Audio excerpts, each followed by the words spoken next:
ईसा अपने ससुर की बात सुनकर बहुत ज़्यादा परेशान हो जाती है क्योंकि ईसा के ससुर साफ-साफ शब्दों में कहते हैं कि सूरज आईएएस की तैयारी नहीं करेगा। यह बात सुनकर ईसा के पैरों के नीचे से ज़मीन खिसक जाता है। बल्कि ईसा सोचने लगती है कि जो पिता हमेशा से अपने बेटे को आईएएस बनना देखना चाहते थे, आज उन्हें अचानक क्या हो गया, जो अपने बेटे को आईएएस की तैयारी करने से रोक रहे हैं। ईसा परेशान होते हुए यह बात का पता लगाने की कोशिश करती है कि आखिर कौन-सी बात उसके ससुर को खाई जा रही है और सूरज को आईएएस बनने से रोका जा रहा है। खैर, थोड़ी देर के लिए तो ईसा मायूस हो जाती है और परिवार में बिल्कुल सन्नाटा छा जाता है। सीरियल पति ब्रह्मचारी अपकमिंग ट्रैक में आगे आप सभी को बहुत ही धमाकेदार देखने को मिलेगा, क्योंकि गुलाब सिंह अब ईसा के पूरे परिवार वालों को बहुत काफ़ी परेशान करेंगे, बल्कि आदिति के पति अनिल के सहारा लेकर। गुलाब सिंह अनिल को बहुत काफ़ी रकम दे चुका है ताकि सूरज को आईएएस बनने से रोका जाए, लेकिन ऐसा कुछ भी होने वाला नहीं है। बहुत जल्द ईसा यह बात का पता लगा लेती है कि यह सब क्यों उसके ससुर कर रहे हैं और आईएएस बनने से सूरज को क्यों रोक रहे हैं, जबकि वह फार्म भी भर चुका है जो आईएएस की फार्म होती है। वह फार्म सूरज और ईसा दोनों लोग भर चुकी हैं। बल्कि ईसा को आईएएस बनने से कोई रोक नहीं रहा है, बस केवल सूरज को आईएएस बनने से रोका जा रहा है। रोकने वाला कोई और नहीं बल्कि ईसा जी के पिता गुलाब सिंह है, जो गुलाब सिंह बिल्कुल भी नहीं चाहते हैं कि सूरज आईएएस की तैयारी करे, बल्कि गुलाब सिंह हमेशा से यही चाहता है कि सूरज गुंडा बनकर रहे और गुलाब सिंह का गुलामी करे। जो हुक्म सुनाए सूरज वही करे। और इस बात का फायदा उठाने के लिए गुलाब सिंह एक बहुत बड़ी शतरंज रच चुका है।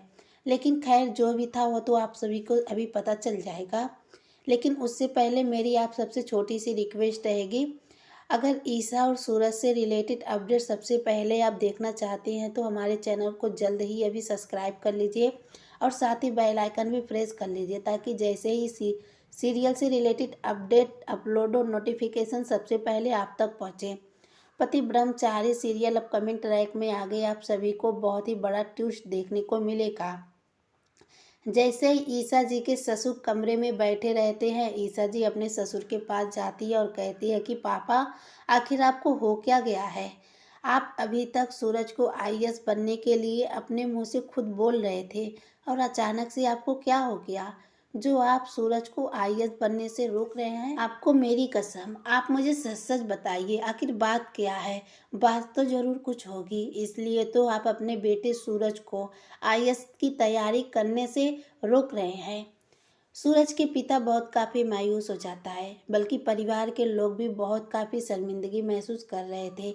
जो इंसान हमेशा से सही रास्ता दिखाया आ रहा था, आज वही इंसान यह बोलता हुआ नजर आ रहा है कि तुझको आईएएस की तैयारी नहीं करना है, बल्कि गुलाब सिंह का गुलामी कर, उसके घर जाकर नौकरी कर, उसी से हम लोगों का गुजर बसर हो सकेगा। ताई माँ भी अपने देवर की बातें सुनकर बहुत काफ़ी मायूस हो चुकी थी, क्योंकि ताई माँ हमेशा से अपने देवर के साथ खड़ी रहती थी, क्योंकि उनका फैसला पूरा अटूल रहता था। इस वजह से ताई माँ बिल्कुल भी अपने देवर को कोई भी खरी खोटी बातें नहीं सुनाती थी। लेकिन इस बार ताई माँ भी अपने देवर के ऊपर बहुत काफ़ी गुस्सा हो चुकी थी, क्योंकि वह खुद अपने मुंह से बोल रहे थे कि मेरा बेटा सूरज आईएएस की तैयारी नहीं करेगा, बल्कि गुलाब सिंह का गुलामी करेगा। यह बात पूरे परिवार वालों को झकझोर कर रख दिया था। खैर, अगली सुबह सूरज की किरणें गुलाब सिंह की हवेली में फैल रहा था।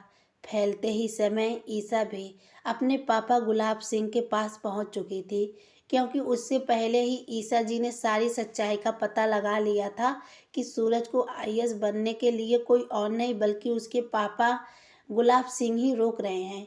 क्योंकि जब ईसा जी अपने ससुर के पास कसम देकर पूछ रही थी कि आपको ऐसा क्या हो गया है जो आप अपने बेटे सूरज को आईएएस की तैयारी करने से रोक रहे हैं, अपनी कसम जैसे ही ईसा जी दी थी, वैसे ही सूरज के पिता अपनी बहू से सारी सच्चाई बताने लगे थे कि किस तरीके से आदिति के पति अनिल उसको ब्लैकमेल किया है, बल्कि उसकी छोटी बेटी को वहाँ से रास्ते से हटाने के लिए बोला है। किसी गलत रास्ते पर उसको भेजने के लिए सोचा है। यह सारी चीज़ें मुझे अंदर से झकझोर रही है। अगर अनिल जी ने कुछ भी कर दिया तो मेरा परिवार तो सर्वनाश हो जाएगा। और मैं अपनी बेटियों की इज्जत बहुत अच्छे से रखना चाहता हूँ। यह नहीं चाहता कि मेरे परिवार वालों के ऊपर कोई भी आ जाए। खैर, सूरज तो लड़का है, अगर उसके साथ कुछ भी होता है तो समाज में थू थू ज़्यादा नहीं होगा। लेकिन हमारे घर के बहू बेटियों पर कोई भी आ जाए और कोई भी उसके इज्जत पर हाथ डाले तो पूरे समाज में हमारी बदनामी होगी, पूरा समाज हमारा थू थू करेगा। ईसा अपने ससुर के मुंह से यह सारी बातें सुनकर बहुत काफ़ी चौंक चुकी थी। बल्कि वहीं पर खड़ी होकर अपने पिता ससुर से कहती है कि आपको यह सारी बातें किसने कहा है। तब सूरज के पिता ईसा से कहते हैं कि अनिल ने खुद मुझे रास्ते में कहा है और मेरी बेटी को गलती से उस जगह पर पहुंचाया है जहां उसको जरा सा भी जिक्र नहीं था उसके पीछे कौन सा नाच कौन सा डांस होता है, बल्कि उस जगह पर जितनी भी लड़कियां पहुंच जाती हैं वह बिल्कुल भी सेफ नहीं रहती। ईसा बहुत काफ़ी घबरा चुकी थी। ईसा को भी समझ नहीं आ रहा था कि आदिति दीदी के पति इतना नीचे तक गिर सकते हैं। खैर, जो भी था वह तो होना ही था। लेकिन बात यह तय होती है कि सूरज को आईएएस बनने से आप नहीं रोकेंगे पापा, आप खुद हुक्म दीजिए। सूरज आईएएस की तैयारी करे और हम खुद अपने परिवार वालों का ध्यान रखेंगे, क्योंकि यही तो गुलाब हवेली चाहती है कि सूरज को आईएएस बनने से रोका जाए और गुलाब सिंह सूरज को अपनी गुलामी पर रख ले। लेकिन ऐसा बिल्कुल भी नहीं होने देना है पापा। अगर आप टूट जाएंगे तो हमारा परिवार बिखर जाएगा। और गुलाब सिंह यानी कि मेरे पिता यही हमेशा से चाहते थे कि हमारा परिवार कभी भी आगे ना बढ़े और सूरज को आईएएस बनने से रोक लिया जाए और वो गुंडईपन पर उतर आए। लेकिन आप टूट जाएंगे पापा तो सूरज को कौन संभालेगा। सूरज आईएएस की फार्म भी भर चुका है। अगर आप इस तरह से उसको रोक कर रखेंगे तो वह तो अंदर से टूट जाएगा। जो पिता हमेशा से अपने बेटे का सर गर्व से ऊंचा देखना चाहते थे, अगर आज वह खुद ऊंचा बनना चाहता है तो आप खुद आकर उसको रोक रहे हैं। ईसा जी अपने ससुर को ना जाने क्या कुछ बातें कहकर समझा रही थी। खैर, जो भी था वह तो सामने आ ही गया, क्योंकि सूरज के पिता अच्छे से ईसा की बात सुनकर समझ चुके थे और अपने बेटे सूरज को आईएएस की तैयारी करने के लिए हुक्म दे चुके थे। और यह बात पूरे परिवार वालों से बोल चुके थे कि आज के बाद अनिल किसी से भी बातें करने की कोशिश करे तो उसके तरफ मुड़कर कोई भी नहीं देखेगा, क्योंकि अनिल मुझे बाहर मिला था और इस तरीके से बातें कर रहा था। सूरज अपने पिता के मुंह से यह बातें सुनकर बहुत काफ़ी गुस्सा हो गया था और गुस्से में आकर अनिल के ऊपर हमला किया। लेकिन अनिल यह बात पूरे परिवार वालों के सामने कहकर निकल गया कि मैं तुम सभी को एक दिन देख लूँगा। उसकी धमकी पूरे परिवार वालों को चौकन्ने कर दिए थे और ईसा गुस्से में आकर अनिल को 2 से 3 चांटा लगाती है और कहती है, आइंदा से मेरे परिवार के ऊपर आँख उठाने की कोशिश भी की तो इस बार तुम्हें मैं खुद जेल के हवालों के पीछे करूँगा। अगर तुम गुलाब सिंह की बात को सुनकर और पैसे लेकर हमारे परिवार वालों को जरा सी भी अगर नुकसान पहुंचाने की कोशिश की तो याद रखना, मैं भी उसी गुलाब सिंह की बेटी हूँ, मैं भी तुमको छोड़ने वाली नहीं हूँगी। खैर, यह सब बातें बोलते हुए ईसा फौरन अपने पिता के घर जाती है, यानी कि गुलाब हवेली पहुँचती है। गुलाब हवेली पहुँचने के बाद अपने पिता को चीख चीख कर बुलाने लगती है। दूसरी तरफ से बिंदिया ईसा के पास आती है और बिंदिया कहती है कि क्या हुआ, तुम इतनी चीख चीख कर क्यों बुला रही हो, वो अभी घर पर नहीं है, बताओ क्या काम है। तब ईसा बिंदिया से कहती है कि तुम अपने पति गुलाब सिंह से बता देना कि आइंदा से मेरे परिवार वालों के ऊपर नज़र ना उठाए और कुछ गुंडों को पैसे देकर हमारे परिवार के ऊपर हमला ना करे। अगर ऐसा कुछ भी हुआ तो इस बार मैं खुद अपने पिता गुलाब सिंह को नहीं छोड़ूंगी। मेरे पिता इतना नीचे तक गिर जाएंगे, मुझे यह बिल्कुल भी पता नहीं था। बिंदिया ईसा के मुंह से सारी बातें हक्का बक्का की तरह सुन रही थी।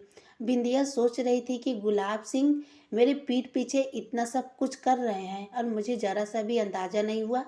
बिंदिया तो अंदर ही अंदर बहुत काफ़ी खुशी से उछल रही थी।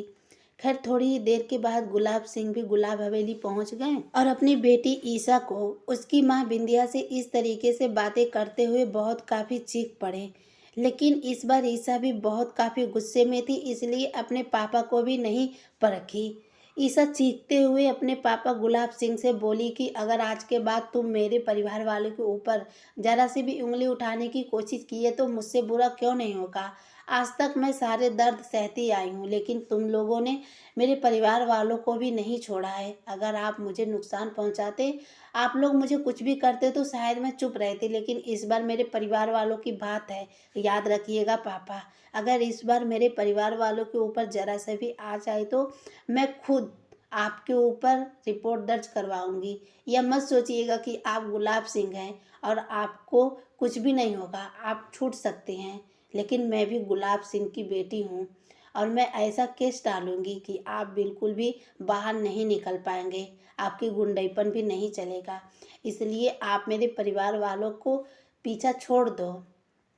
ईसा गुस्से में थी, ना जाने क्या कुछ बातें बोल रही थी। गुलाब सिंह अपनी बेटी ईसा की इस तरीके की बातें सुनकर बहुत काफ़ी परेशान हो चुका था। आज पहली बार ईसा गुस्से में आकर इस तरीके से अपने पिता से बात कर रही थी। खैर जो भी था, ईसा तो वहाँ से चली गई और बिंदिया अपने पति यानी कि झूठा शादी, बिंदिया अपने पति से कहती है कि गुलाब सिंह, आखिर वह आपकी बेटी समझती क्या है। ईसा बेटी क्या समझती है। ईसा बार बार आती है और खरी खोटी सुनाकर चली जाती है और हम हाथ पे हाथ धरे बैठे रह जाते हैं। इस बार गुलाब सिंह का दिमाग चकरा गया था, क्योंकि ईसा ने बहुत बड़ी बात बोल चुकी थी कि अब वह खुद अपने पिता को नहीं छोड़ेगी। दूसरी तरफ ईसा के ताई माँ बहुत काफ़ी परेशान होकर फूट फूट कर रो रही थी और यह बोल रही थी कि इसका मतलब गुलाब सिंह अनिल को पैसे देकर हमारे परिवार वालों को परेशान करने के लिए कहा है। ताई माँ बहुत ज़्यादा रो रही थी। ईसा सही वक्त पर घर पहुंचकर ताई माँ को संभालने लगी थी। पति ब्रह्मचारी सीरियल अब कमेंट ट्रैक में आगे आप सभी को देखने को मिलेगा। ईसा के पिता यानी कि ससुर ऑर्डर दे चुके थे कि सूरज, तुम्हें जल्द से जल्द आईपीएस ऑफिसर बनना होगा ताकि तुम अपने परिवार वालों का रक्षा कर सको। सूरज भी कहता है कि जी पापा, मैं पूरी कोशिश करूंगा कि जल्द से जल्द आईएएस की तैयारी करूं और अपने परिवार वालों का हिफाजत कर सकूं। साथ ही पूरे परिवार या पूरे समाज का मैं देखभाल अच्छे से करूं, कहीं भी गुंडईपन ना हो सके। सूरज को यह बात अच्छे से पता चल चुका था कि इस समाज में किसी ईमानदार पुलिस आईएएस की ज़रूरत है। अगर ईमानदार पुलिस आईएएस इस समाज में नहीं रहेगा तो यह पूरा शहर तड़प उठेगा, बल्कि किसी के साथ कुछ भी हो सकता है। इसलिए सूरज अपने पिता से वादा करता है कि मैं जल्द से जल्द आईएएस की तैयारी करके आईपीएस ऑफिसर बन जाऊंगा और परिवार के साथ साथ पूरे समाज का भी रखवाला बनूंगा। ईसा अपने पति ब्रह्मचारी के मुँह से यह बातें सुनकर बहुत काफ़ी खुश हुई थी और साथ में ईसा और सूरज दोनों लोग अपनी पढ़ाई की तैयारी करने में लग गए थे।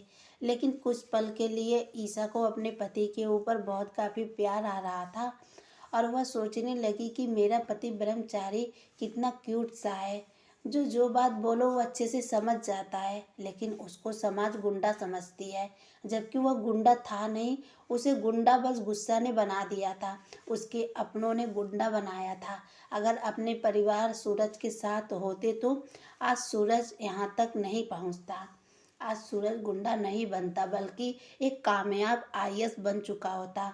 लेकिन खुद उसके पिता यानी कि मेरे ससुर ने अपने बेटे के ऊपर विश्वास ना करके बहुत बड़ी गलती कर चुकी थी। ईसा जी यही सारी बातें सोच रही थी और अपने पति सूरज को देख रही थी। इधर सूरज भी अपनी पत्नी के ऊपर नज़र डालते हुए थोड़ा सा सूरज को भी अपने पत्नी के ऊपर प्यार आने लगता है। सूरज अचानक से ईसा को पकड़ने की कोशिश करता है, लेकिन तभी ईसा जी पीछे हट जाते हैं, क्योंकि ईसा जी हमेशा से यही सोचती है कि सबसे पहले सूरज आईएएस की तैयारी करे, आईएएस बने और उसका जो प्रण था यानी कि जो कसम वादा